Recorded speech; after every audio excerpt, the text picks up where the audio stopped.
vamos a hablar sobre el proceso de termoformado. El termoformado es un proceso que consiste en dar forma a una lámina de plástico por medio de calor y vacío, utilizando un molde o matriz. Un exceso de temperatura puede fundir la lámina y la falta de calor o una mala calidad de vacío incurrirá una pieza defectuosa y sin detalles definidos.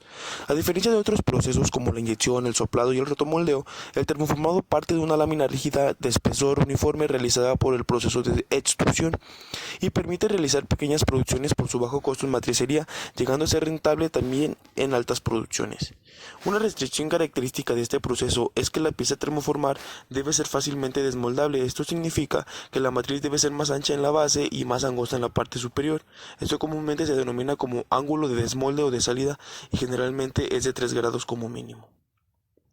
Tenemos 3 etapas en el proceso que son fundamentales. Para empezar tenemos el calentamiento del semielaborado y esto consiste en calentar la lámina ya sea por radiación, contacto o convección. Por otro lado tenemos el moldeo del semielaborado, que tras calentarse se estira adaptándose al molde por medio de diferentes procesos, presión y vacío o un contramolde. Tenemos el enfriamiento del producto, que comienza cuando el termoplástico entra en contacto con el molde y es enfriado por un ventilador a una temperatura ambiente, y termina cuando la temperatura es la adecuada para desmoldar la pieza. Los parámetros más importantes tenemos la temperatura de conformado, que depende sobre todo para el material a transformar, aunque también de la complejidad y el espesor de la pieza.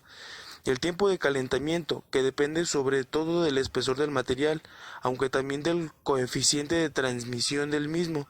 Este es de gran importancia y ha de ser suficiente para que la lámina alcance uniformemente una superficie y espesor a la temperatura del conformado. El tiempo de enfriamiento depende de los mismos factores que el tiempo de calentamiento y ha de ser suficiente para elaborar la pieza final y que sea resistente y no se deforme al desmoldar. La presión depende sobre todo del espesor de la lámina, aunque también de la complejidad de la pieza. A continuación vamos a hablar un poco sobre su campo de aplicación. Campos de aplicación. Estableciendo un símil con la estampación metálica, cualquier forma que pueda realizarse en chapa es, en principio, realizable por termoconformado. En consecuencia, las limitaciones del proceso las establecen las formas de los productos. El sistema presenta una serie de ventajas, más aparentes cuando las series no son muy elevadas, en razón al bajo coste de los moldes y a su puesta a punto más rápida.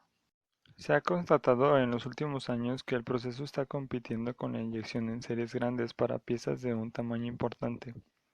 Algunas aplicaciones como las citadas de construcción de embarcaciones o de sanitarios. Pero el gran uso de estos procedimientos se encuentra en el campo de envase y embalaje.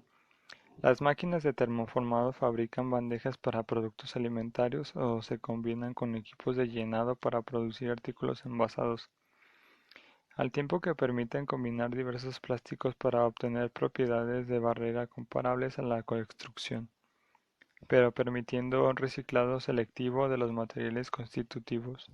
También en la construcción se producen mediante esta técnica para cubiertas y otros artículos como canalones de desagüe mediante el conformado a pasos.